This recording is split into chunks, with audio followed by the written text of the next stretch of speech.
mo, hindi ba? Sariling butot, kinain? Ayos yung kwento Baliw mo, lang hindi talaga ba? eh. Paano pala ko yung mukha mong naipit? Naloko na. Butch, paano kayo nagkapilat sa mukha?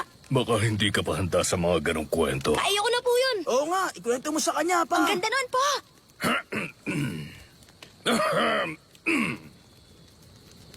Napakainit ng panahon nun kahit nasa lilim. 5 araw akong lumakad ng walang iniinom na tubig. Tapos nakita ko, maliit na lawa. Yumuko ako para uminom. Nang biglang sumugod ang mga buhaya mula sa tubig. Isang buhaya kinagat ako sa mukha. Binabalak niya ako maging hapunan noon. Pero hindi natuloy. Hindi pa ako handang mamatay nung araw na yon.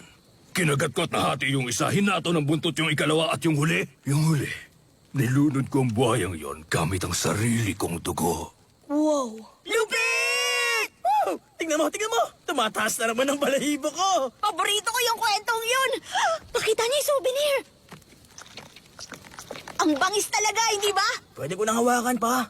Hindi pwede. Magkakasundo kayo ng papa ko. Hindi siya takot sa kahit ano. Ayoko na rin matakot. Sinabi ko bang hindi ako natakot? Pero nilabanan niyo yung buhaya. Takot ako habang lumalaban. Kung hindi ka natatakot na makagat ng buhaya sa muka, hindi ka buhay. Makinig ka, bata. Hindi mo maaalis ang takot mo. Parang inang kalikasan. Hindi matatalo o matatakbuhan. Pero kaya mong malampasan at malalaman mo kung hanggang saan ang kaya mo. Ang unang niebe. Napaaga ngayong taon. Kailangan ko na makauwi kay mama. Sasamahan ka namin sa bukal na tubig. Yun ang usapan natin. Pag bukang liwayway, alis na tayo.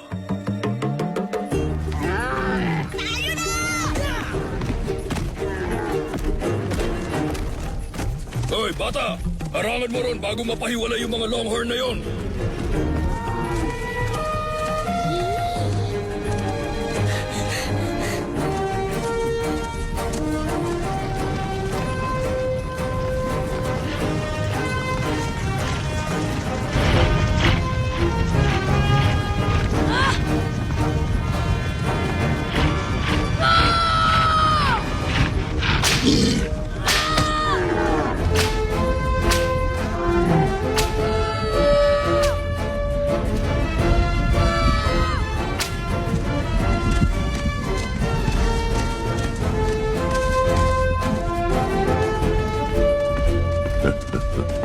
Yeah.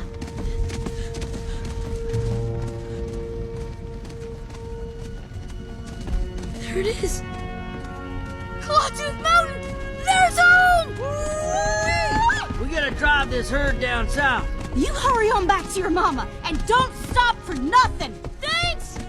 I sure appreciate you looking out for me. You'll be all right. You're one tough kid.